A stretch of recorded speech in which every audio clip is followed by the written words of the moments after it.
नमस्कार दोस्तों, बहुत बहुत स्वागत है। भाई रेलवे ग्रुप डी वालों, पढ़ाई लिखाई छोड़ दिए हो यार। एग्ज़ाम आ गया आप लोगों का और पढ़ाई लिखाई कर नहीं रहे हो। देखो अभी भी अगर किसी को लग रहा है ना कि कुछ नहीं हो सकता, एग्ज़ाम बहुत करीब है, हमने तो कुछ पढ़ा ही नहीं है, तो आप ये 30-30 क्वेश्चन की जो सीरीज़ में लेके आ रहा हूँ ना, डेली हम लोग वीडियोज़ करेंगे। 30-30 क्वेश्चन का मैं डेली ट्राई करूँगा वीडियोज़ डालने का। आपको बस करना क्या है, ये 30 क्वेश्चन देखने हैं अच्छे से और इनको याद करना है। ओके, ये 30 क्वेश्चन में क्वालिटी मिलेगी आपको, तो एक भी क्वेश्चन आप स्किप मत करना, वीडियो के लास्ट तक रहना। आपको वीडियो के लास्ट में ना जाते जाते पता चल जाएगा आपकी तैयारी काफ़ी अच्छी हो गई है। ठीक है, तो बिना समय बर्बाद किए पहला क्वेश्चन स्टार्ट करते हैं। पहला क्वेश्चन है कि पृथ्वी पर सबसे अधिक गुरुत्वाकर्षण कहाँ पाया जाता है। पृथ्वी पर सबसे अधिक गुरुत्वाकर्षण कहाँ पाया जाता है। ऑप्शन ए भूमध्य रेखा पर, बी ध्रुवों पर, सी मध्य अक्षांशों पर, और डी है कहीं भी समान। बताओ इसका आंसर कमेंट करो आप। पृथ्वी पे सबसे अधिक ग्रेविटी कहाँ मिलती है, सबसे अधिक गुरुत्वाकर्षण कहाँ पाया जाता है, तो वो पाया जाता है ध्रुवों पे। ओके, पोल्स पर पृथ्वी के सबसे ज़्यादा गुरुत्वाकर्षण बल मिलता है, याद रखना। आएंगे सेकंड क्वेश्चन पे। सेकंड क्वेश्चन और अच्छा है, ये क्या कहता है कि मानव शरीर में विटामिन B12 का स्रोत कौन सा नहीं है। नहीं, ये देखो नहीं, ध्यान से देखना है। मानव शरीर में विटामिन B12 का स्रोत कौन सा नहीं है। ऑप्शन ए दूध, बी अंडा, सी हरी सब्जियां, डी है मांस। कमेंट करके बताओ कि मानव शरीर में विटामिन B12 का स्रोत कौन सा नहीं है। कमेंट जरूर करना दोस्तों, कमेंट करने से आपके अंदर का छुपा हुआ आंसर को लेकर के डर बाहर आता है, तो कमेंट करना इग्नोर मत करो आप लोग। हरी सब्जियों में विटामिन B12 नहीं मिलता है, याद रखना। ओके, मांस में भी विटामिन B12 है, दूध में भी है, अंडे में भी है, बट हरी सब्जियों में विटामिन B12 नहीं मिलता है। ओके, आएंगे क्वेश्चन नंबर 3 पे। क्वेश्चन नंबर 3 क्या है हमारा कि किस धातु का उपयोग ट्रेनों के ब्रेक पैड बनाने में अधिक होता है, मतलब उपयोग होता है। ठीक है, कि ऐसा कौन सा ये धातु है जिसको ट्रेन का जो ब्रेक पैड होता है ना उसको बनाने के लिए उपयोग किया जाता है। ऑप्शन है एल्यूमिनियम, बी कॉपर, सी कास्ट आयरन, डी है सिल्वर। कमेंट करके बताइए कि कौन सा धातु है जिसका उपयोग है ना ट्रेनों के ब्रेक पैड बनाने में अधिक होता है, तो वो होता है कास्ट आयरन का। ओके, कास्ट आयरन का जो उपयोग है ये ट्रेनों में ब्रेक पैड बनाने के लिए सबसे ज़्यादा होता है। ये इंपॉर्टेंट सवाल है, रेलवे का एग्जाम दे रहे हो तो रेलवे से रिलेटेड एक दो सवाल तो जरूर मिलेगा देखने को आपको। ठीक है, फिर देखो ये भी रेलवे से रिलेटेड सवाल है कि भारतीय रेलवे में सबसे ज़्यादा ट्रैक किस जोन के पास हैं। भारतीय रेलवे में सबसे ज़्यादा ट्रैक मतलब सबसे लंबी पटरीज जो हैं वो किस रेलवे जोन के पास है। ऑप्शन है NFR, बी CR, सी NR, और डी है WR। WR मतलब वेस्टर्न रेलवे, NR मतलब नॉर्दर्न रेलवे, CR मतलब सेंट्रल रेलवे, और नॉर्थ ये NFR मतलब ये तो ऐसे ही है, कोई यूं ही है। ये जो पढ़े हैं ना उनको पता चल जाएगा कि ये ऑप्शन तो नहीं है। ठीक है, ए तो कट गया। B C D में से आप लोग कमेंट करके बताओ कि क्या आंसर है। इतना हिंट दे दिया हूँ मैं।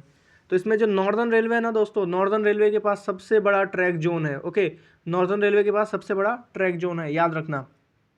आएंगे क्वेश्चन नंबर 5 पे। क्वेश्चन नंबर 5 हमारा क्या कहता है कि पृथ्वी के वातावरण में किस गैस का मात्रा समय के साथ बढ़ रही है। किस गैस की मात्रा ज़्यादा है, ये तो सबको पता है, नाइट्रोजन है। लेकिन किस गैस की मात्रा समय के साथ बढ़ रही है ये पूछा जा रहा है। Option A nitrogen, B carbon dioxide, C argon, D helium. Comment करो कि ऐसी कौन सी गैस है जो हमारे वातावरण में डेली डेली बढ़ रही है। डेली डेली भाई, कार्बन डाइऑक्साइड, ग्लोबल वार्मिंग बढ़ रहा है ना धीरे धीरे, सुना ही होगा न्यूज़ वगैरह में कि कार्बन डाइऑक्साइड धीरे धीरे डेली बढ़ रहा है। तो देखो ये इंपॉर्टेंट सवाल है, लेकिन लोग है ना जल्दीबाजी में इसका आंसर नाइट्रोजन कर देंगे, जो कि गलत हो जाएगा। ठीक है, अब देखो आगे बढ़ने से पहले एक रिक्वेस्ट करूंगा कि ऐसी वीडियोस इस चैनल पे आती रहेंगी, तो अभी भी आपकी तैयारी में बहुत दम आ सकता है। बस आपको करना क्या है, इन वीडियोस को देखना पड़ेगा जो मैं रेगुलरली ला रहा हूँ रेलवे के लिए। आप करो क्या, चैनल को सब्सक्राइब कर लो, वीडियोज़ को लाइक कर लो। बहुत मेहनत लगती है वीडियोज़ बनाने में, तो लाइक ज़रूर कर दिया करो, अपने दोस्तों को शेयर कर दो, और सब्सक्राइब तो ज़रूर से कर लेना क्योंकि रेगुलरली वीडियोज़ आएंगी। सब्सक्राइब किए रहोगे तो पढ़ने में आसानी रहेगी आपको।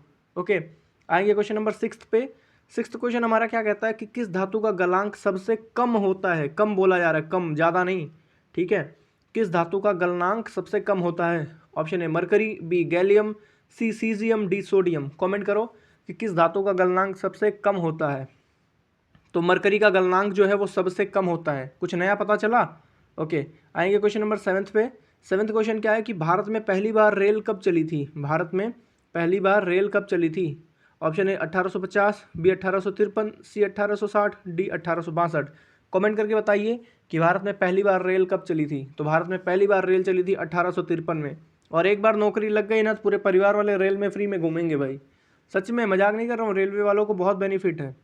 क्वेश्चन नंबर 8 हमारा क्या कहता है कि देखो थोड़ा जल्दी जल्दी कर रहे हैं क्योंकि ये टाइम ज़्यादा डिटेल में डिस्कस करने का नहीं है, जहाँ तक होगा मैं बताता चल रहा हूँ। 8th क्वेश्चन है। 8th क्वेश्चन क्या कहता है, रेलवे ट्रैक को सपोर्टिंग लेयर को क्या कहते हैं? रेलवे ट्रैक की सपोर्टिंग लेयर को क्या कहते हैं? Option A blast, B beam, C shoulder, D है स्लैब। कमेंट करके बताओ कि रेलवे ट्रैक की सपोर्टिंग लेयर को क्या कहते हैं, कमेंट जरूर करना, ठीक है। तो रेलवे ट्रैक की सपोर्टिंग लेयर को बोलते हैं ब्लास्ट। ओके, रेलवे ट्रैक की सपोर्टिंग लेयर को क्या बोलते हैं? ब्लास्ट। आएंगे क्वेश्चन नंबर 9th पे। ये तो बहुत आसान है भाई, जो ये उसका है बायोलॉजी का ये सवाल। मानव शरीर का पीएच लगभग कितना होता है? बताओ, मानव शरीर का पीएच लगभग कितना होता है? Option A 5.5, B 6.0, C 7.4, D है 8.5। कमेंट करके अभी बताइए कि मानव शरीर का पीएच लगभग कितना होता है। तो मानव शरीर का पीएच है लगभग वो होता है 7.4 के आसपास। ओके, मानव शरीर का पीएच कितना होता है? लगभग 7.4, याद रखें। क्वेश्चन नंबर 10th पे आते हैं। 10th क्वेश्चन क्या है कि किस हार्मोन की कमी से डायबिटीज़ होता है? किस हार्मोन की कमी से डायबिटीज़, डायबिटीज़ मतलब शुगर। ओके, ऑप्शन है थायरोक्सिन, बी एड्रेनलिन, सी इंसुलिन, डी एस्ट्रोजन। बताओ, कमेंट करो कि किस हार्मोन की कमी से डायबिटीज़ होता है। तो डायबिटीज़ होता है इंसुलिन की कमी से। ओके, आपको याद रखना है कि इंसुलिन की कमी से मतलब इंसुलिन हार्मोन की कमी से जो है डायबिटीज़ होता है। ओके, आएंगे क्वेश्चन नंबर 11th पे। 11th क्वेश्चन हमारा क्या कहता है कि कौन सी धातु पानी में डालते ही आग पकड़ लेती है? कौन सी धातु ऐसी है जो पानी में डालते ही आग पकड़ सकती है? Option A iron, B sodium, C aluminium, D copper. बताओ, जिसको थोड़ा भी इसमें आइडिया होगा ना, लोहा डालने से थोड़ी आग पकड़ेगा, ये तो ऐसे ही काट देगा। एल्यूमिनियम डालने से भी नहीं पकड़ेगा भाई। कॉपर डालने से क्या, तांबा वगैरह डालने से आग पकड़ लेगा क्या पानी में? नहीं पकड़ेगा। लोटे से जल चढ़ाते हैं यार, कैसे आग पकड़ेगा? हाथ में नहीं बम फूटता फिर। सोडियम एक ऐसा धातु है जो पानी में डालते ही आग पकड़ लेती है, ठीक है, क्योंकि रिएक्शन बहुत तेज होता है। आएंगे क्वेश्चन नंबर 12th पे। 12th क्वेश्चन क्या है कि शरावती परियोजना किससे जुड़ी है? शरावती परियोजना जो है वो किससे जुड़ी है? Option A thermal power, B nuclear power, C hydro power, D है सोलर पावर। बताओ, शरावती परियोजना जो है वो किससे जुड़ी है? इसका आंसर आप लोग कमेंट करके बताओ। तो शरावती परियोजना जो है ना, ये जुड़ी है हाइड्रो पावर से। ओके, हाइड्रो पावर से जुड़ी है शरावती परियोजना, आपको याद रखना है, ये थोड़ा इंपॉर्टेंट है। ओके, 13th क्वेश्चन पे आएंगे। देखो सवाल कैसे लग रहे हैं, मज़ा आ रहा है वीडियो में? और आप ये वीडियो कहाँ से देख रहे हो, कम से कम ये तो कमेंट कर देना। आंसर कमेंट नहीं कर रहे हो कोई बात नहीं, हो सकता है कि मन में कोई संकोच हो, कोई नहीं, बट इतना ज़रूर कमेंट कर देना कि वीडियो आप कहाँ से देख रहे हो, किस राज्य से, किस जिले से, ठीक है, इतना आप मेरे लिए कर सकते हो प्लीज़। निम्न में से किस ग्रह का अपना वायुमंडल नहीं है? निम्न में से किस ग्रह का अपना वायुमंडल नहीं है? ऑप्शन ए बुध, बी मंगल, सी शुक्र, डी शनि। कि निम्न में से ऐसा कौन सा ग्रह है जिसका अपना वायुमंडल नहीं है? जी बताओ, कौन सा ऐसा ग्रह है जिसका अपना वायुमंडल नहीं है? तो बुध एक ऐसा ग्रह है जिसका अपना वायुमंडल नहीं है। शनि का भी थोड़ा थोड़ा है, शुक्र का भी है, मंगल का भी थोड़ा थोड़ा है, बट बुध एक ऐसा वो ग्रह है जिसका अपना वायुमंडल नहीं है, ठीक है। आएंगे क्वेश्चन नंबर 14th पे। क्वेश्चन 14th क्या कहता है कि भारत में ऑपरेशन ग्रीन किससे संबंधित है? ऑप्शन ए किसान ऋण, बी खाद्य प्रसंस्करण, और सी है रेलवे सुरक्षा, डी है गंगा सफाई। बताओ, ऑपरेशन ग्रीन जो है वो किससे संबंधित है? तो ऑपरेशन ग्रीन जो है ना दोस्तों भारत में, वो संबंधित है खाद्य प्रसंस्करण से। ओके, खाद्य प्रसंस्करण से संबंधित है ऑपरेशन ग्रीन। ओके, खाद्य प्रसंस्करण, ओके, याद रखना, इंपॉर्टेंट है। खाद्य प्रसंस्करण से ऑपरेशन ग्रीन संबंधित है, किसान ऋण से नहीं है, ठीक है। आएंगे अगले क्वेश्चन पे, क्वेश्चन नंबर 15 क्या कहता है हमारा कि डीएनए और आरएनए में कौन सा शुगर अंतर पैदा करता है? डीएनए और आरएनए में कौन सा शुगर जो है जो अंतर पैदा करता है? ऑप्शन है ग्लूकोज, बी फ्रक्टोज, सी राइबोज, या डी रॉक्सीबोज, और डी है सुक्रोज। बताओ कि डीएनए और आरएनए में कौन सा शुगर जो है वो अंतर पैदा करता है? तो वो है राइबोज और डीऑक्सी राइबोज। ओके, ये एक ऐसा शुगर है जो डीएनए और आरएनए में अंतर पैदा करता है, ठीक है, एक ऐसा शुगर है जो डीएनए और आरएनए में अंतर पैदा करता है, राइबोज और डीऑक्सी राइबोज। ओके, आएंगे क्वेश्चन नंबर 16th पे। 16th क्वेश्चन भी रेलवे से थोड़ा संबंधित है। 16th क्वेश्चन क्या कहता है हमारा कि रेलवे में इस्तेमाल होने वाला पेंटोग्राफ किसके लिए होता है? जो पेंटोग्राफ होता है ना, वो किसके लिए होता है, यही पूछा जा रहा है। ऑप्शन ए ब्रेक लगाने, बी लोकोमोटिव उठाने, सी ओवरहेड तार से बिजली लेने, और डी है ट्रैक अलाइनमेंट में। पेंटोग्राम आपको पता होना चाहिए कि पेंटोग्राम वो होता है ना जो आजकल इलेक्ट्रिकल लोकोमोटिव आ रहे हैं, मतलब बिजली से चलने वाले इंजन जो आ रहे हैं ना आजकल, उसमें एक होता है ऊपर वाला हिस्सा जो तार से टच होता है, जो तार से बिजली खींचता है ना, ऊपर वाला जो इंजन के ऊपर लगा रहता है, उसी को पेंटोग्राफ बोलते हैं। तो ये ओवरहेड तार से बिजली लेने के लिए उपयोग होता है पेंटोग्राफ, याद रहेगा। पेंटोग्राफ क्या करता है, ओवरहेड तार से बिजली लेने में उपयोग होता है। क्वेश्चन 17 पे आते हैं। 17 क्वेश्चन क्या है कि बिजली चमकने का मुख्य कारण क्या है। बिजली चमकने का, जो बारिश में बिजली चमकती है ना जब बादल गरजते हैं, तो उसका मुख्य कारण क्या है। ऑप्शन ए बादलों का रंग, बी बादलों में जलवाष्प, सी बादलों में टकराव और चार्ज का डिस्चार्ज, डी है हवा की गति। बताओ बिजली चमकने का मुख्य कारण क्या है। देखो हवा की गति तो वैसे भी नहीं हो सकता है ना, होशियार आदमी मूर्ख आदमी सब काट देंगे, हवा चलने से थोड़ी बिजली चमकेगा। बादलों का रंग, बादलों में वाष्प, ये तो नहीं होगा, बादलों में रंग ये भी सब काट देंगे। अब बचा बी और सी, तो इसमें भी चार्ज का डिस्चार्ज, टकराव, ये ज़्यादा सही लग रहा है ना, ऑप्शन नंबर सी। तो ऑप्शन नंबर सी बिल्कुल सही है कि बिजली चमकने का जो मुख्य कारण है ना वो बादलों का टकराव और चार्ज का डिस्चार्ज है। ओके, आएंगे क्वेश्चन नंबर 18 पे। 18 क्या कहता है कि रेड डाटा बुक किससे संबंधित है।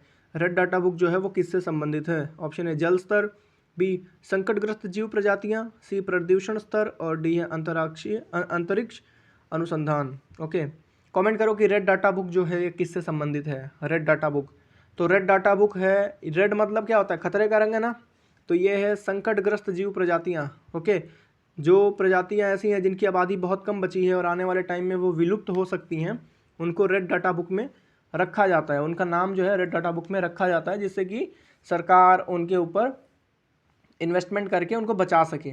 ठीक है, आएंगे क्वेश्चन नंबर 19 पे। 19 क्या है कि भारत में सबसे बड़ा बंदरगाह कौन सा है। सबसे बड़ा बंदरगाह कौन सा है। Option A Mundra, B Kolkata, C Chennai और डी है JNPT। बताओ कि भारत में सबसे बड़ा बंदरगाह कौन सा है। भारत का जो सबसे बड़ा बंदरगाह है ना वो है अडानी जी का मुंद्रा में अडानी जी को दिखी मुद्रा, तो इसलिए उन्होंने ले लिया मुंद्रा को लीज पे, और आज वो भारत का सबसे बड़ा बंदरगाह बन चुका है। ओके, आएंगे क्वेश्चन नंबर 20 पे। 20 क्वेश्चन क्या कहता है कि कौन सी धातु चुंबक से नहीं खिंचती। भाई लोहा तो चुंबक से तुरंत खींच देगा, है ना, ये तो कट ही गया। नदी में चुंबक डाल के सिक्के निकाल लेते हैं निकल, कोबाल्ट, एल्यूमिनियम, इन तीन में से बताओ कि ऐसा कौन सा धातु है जो चुंबक से नहीं खींचेगा। बताओ, कमेंट करो। तो चुंबक से पता है एल्यूमिनियम नहीं खींचेगा। ठीक है, एल्यूमिनियम एक ऐसा धातु है जो चुंबक से नहीं खींचेगा। ओके, लोहा चिपक जाएगा भाई, तभी तो वो नदी में सिक्के फेंकते हैं हम लोग ना, तो वो सिक्के निकाल लेते हैं चुंबक से। निकल भी लोहे जैसा ही होता है, तो वो चिपक जाएगा। निकल, कोबाल्ट, आयरन, ये सब एक ही कैटेगरी में है लगभग, तो ये सब चिपक जाएगा। ठीक है, ये याद रखना, एल्यूमिनियम चुंबक से नहीं चिपकता, याद रखना। आएंगे 21 पे। 21 नंबर क्वेश्चन क्या है कि मानव के ब्लड प्लाज्मा का मुख्य घटक क्या है। Option A protein, B RBC, C platelets, D water. बताओ कि मानव के ब्लड प्लाज्मा का मुख्य घटक क्या है, मतलब प्लाज्मा का मुख्य घटक क्या है। सिंपल यही सवाल है हमारे शरीर में, तो वो है दोस्तों पानी जो है ना वो प्लाज्मा का लगभग 90% से ज़्यादा है। ठीक है, याद रखना, पानी जो है वो ब्लड प्लाज्मा का मुख्य घटक है। अच्छे से याद रखना, इंपॉर्टेंट है ये, साइंस का, बायोलॉजी का। क्वेश्चन 22 पे आते हैं। 22 क्वेश्चन क्या कहता है हमारा कि पृथ्वी का सबसे बड़ा जल निकाय कौन सा है। पृथ्वी का सबसे बड़ा जल निकाय कौन सा है। ऑप्शन ए अटलांटिक महासागर, बी प्रशांत महासागर, सी हिंद महासागर, डी आर्टिक महासागर। बताओ कमेंट करके कि पृथ्वी का सबसे बड़ा जल निकाय कौन सा है। तो पृथ्वी का जो सबसे बड़ा जल निकाय है ना वो है प्रशांत महासागर। ठीक है, पृथ्वी का सबसे बड़ा जल निकाय कौन सा है, प्रशांत महासागर, याद रखेंगे। ओके, 23 नंबर क्वेश्चन पे आते हैं। 23 नंबर क्या है कि रेलवे ट्रैक में गेज, आपने सुना होगा मीटर गेज, ब्रॉड गेज, ये किससे संबंधित है। रेलवे में, यहाँ पे हम लोग रेलवे का पढ़ रहे हैं, वहाँ मेरे घर के बगल में ट्रेन जा रही है, चलो छोड़ो वो। रेलवे ट्रैक में जो गेज होता है ना, ये किससे कहते हैं गेज को। गेज क्या होता है, मतलब यही पूछा जा रहा है। ऑप्शन है ट्रैक की लंबाई, बी दो पटरियों के बीच की दूरी, सी स्लीपर की मोटाई और डी है बैलस्ट की गहराई। बताओ जो ये गेज होता है ये किसे कहते हैं। तो गेज कहते हैं दो पटरियों के बीच में जो दूरी रहती है ना उसी को गेज कहते हैं। जैसे दो पटरियाँ साथ में चलती है ना रेलवे की, तो उन पटरियों के बीच में अगर 1 मीटर का दूरी रहेगा, 1 मीटर का चौड़ाई रहेगा, तो उसको मीटर गेज बोला जाता है। ठीक है, और अगर मतलब 1 मीटर से ज़्यादा रहेगा तो उसको ब्रॉड गेज बोलते हैं। और आजकल कौन सी चलती हैं, ब्रॉड गेज ट्रेन चलती है, मीटर गेज हट गया है, मीटर गेज पतला होता था। ठीक, क्वेश्चन 24 पे आते हैं। 24 क्या है कि किस धातु को लिक्विड मेटल कहा जाता है। लिक्विड मेटल, ये नाम अच्छा है, इंपॉर्टेंट है, याद रखना कि कौन सा धातु है जिसको लिक्विड मेटल कहा जाता है। और मैक्सिमम लोगों को पता है लेकिन लिक्विड मेटल आने से कंफ्यूज हो गए। ऑप्शन है सोडियम, बी मर्क्यूरी, सी जिंक, डी टिन। तो पारा, मर्क्यूरी एक ऐसा है ना जिसको लिक्विड मेटल बोलते हैं, क्योंकि ये रूम टेम्परेचर पे मतलब कमरे के तापमान पे द्रव्य अवस्था में रहती है, इसलिए इसको लिक्विड मेटल बोलते हैं। ठीक है, याद रहेगा। आते हैं क्वेश्चन 25 पे। 25 क्या कहता है कि किस विटामिन की कमी से हम्प बैक यानी कुब्बड़, कुब्बड़ होता है ना, कुछ लोग बैठते हैं पीछे कुब्बड़ निकल जाता है, तो ये किस विटामिन की कमी से कुब्बड़ वाला रोग होता है? इंटरेस्टिंग है ना सवाल ये।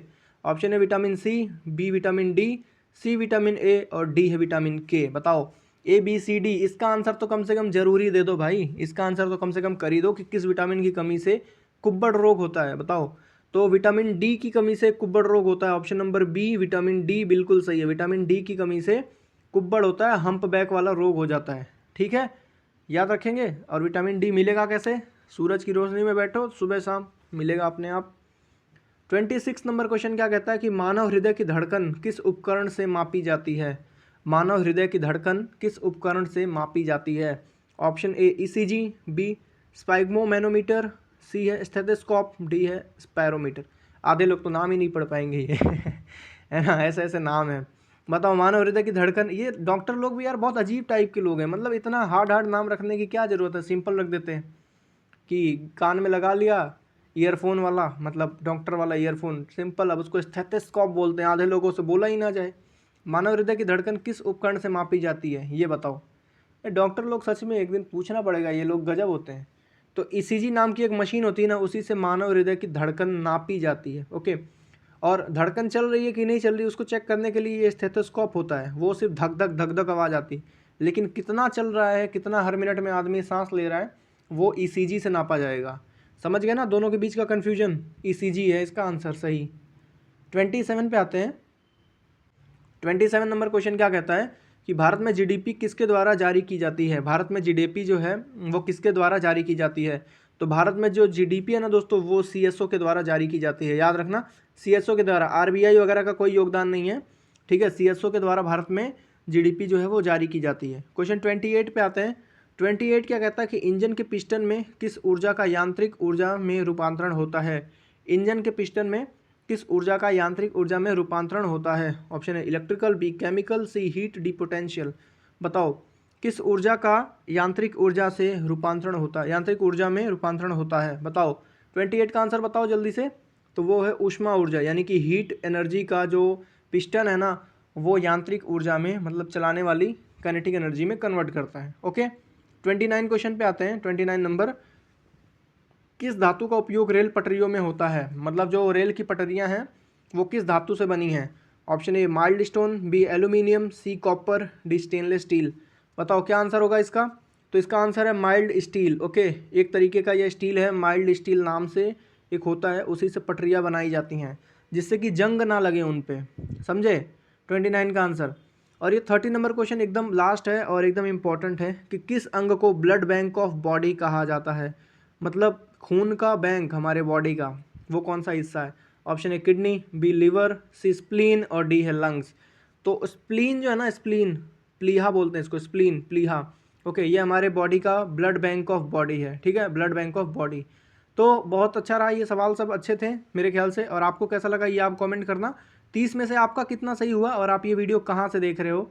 देखो 30 सवाल रेलवे ग्रुप डी के हम लोग लाएंगे, रेगुलर वीडियोज़ लाएंगे। सब्सक्राइब करना मत भूलना आप, क्योंकि जब सब्सक्राइब कर लोगे ना तभी ये वीडियोज़ आपको मिल पाएंगे रेगुलर बेसिस पे। तो सब्सक्राइब जरूर से कर लेना और मेरी तरफ से ये समझ लेना कि सब्सक्राइब ही आपका ये वीडियो देखने का फ़ीस है और मुझे कुछ नहीं चाहिए आपसे। लाइक ज़रूर कर देना वीडियो को, क्योंकि लाइक सब्सक्राइब से बहुत मोटिवेशन आता है वीडियोज़ बनाने का। ओके, मिलते हैं एक नई वीडियो में, तब तक के लिए आप लोग अपना ख्याल रखें। जय हिंद, जय भारत।